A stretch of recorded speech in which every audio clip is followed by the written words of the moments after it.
80માં સ્વાતંત્ર્ય પર્વ અને હર ઘર તિરંગા અભિયાન અંતર્ગત દેશભરમાં દેશભક્તિનો માહોલ જોવા મળી રહ્યો છે. ત્યારે પોરબંદર કોસ્ટગાર્ડ દ્વારા પોરબંદરથી માધવપુર સુધી બાઇક રેલીનું આયોજન કરવામાં આવ્યું હતું.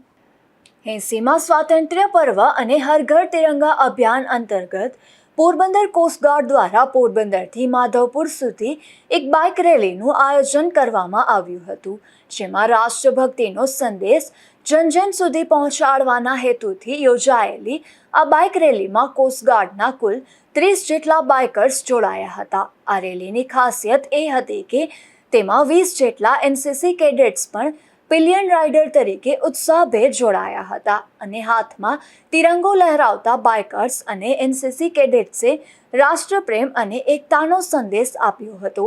આ બાઇક રેલી નવી બંદર ગામે પહોંચતા ગ્રામજનો અને સ્થાનિક આગેવાનો દ્વારા તેમનું ભવ્ય સ્વાગત કરવામાં આવ્યું હતું અને નવી બંદર ખાતે ભાદરાય માતાજીના મંદિરમાં પવિત્ર પરિસરમાં વિશેષ ધ્વજવંદન કાર્યક્રમનું પણ આયોજન કરવામાં આવ્યું હતું, જેમાં નવી બંદર સમસ્ત ખારવા જ્ઞાતિના પ્રમુખ, કમિટીના સભ્યો, સ્થાનિક શાળાના વિદ્યાર્થીઓ તેમજ મોટી સંખ્યામાં ગ્રામજનો ઉપસ્થિત રહ્યા હતા.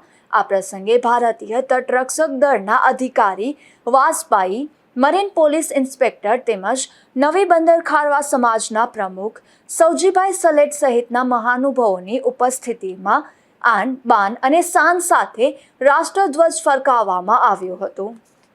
ધ્વજવંદન કાર્યક્રમ પૂર્ણ થયા બાદ મહાનુભાવોએ બાઇક રેલીને લીલી ઝંડી આપી હતી અને ત્યારબાદ દેશભક્તિના સંદેશ સાથે આ રેલી માધવપુર તરફ આગળ પ્રસ્થાન કરી હતી. નિપુલ પોપટ સાથે અશોક ધાનકી, ગુજરાત ન્યૂઝ, પોરબંદર.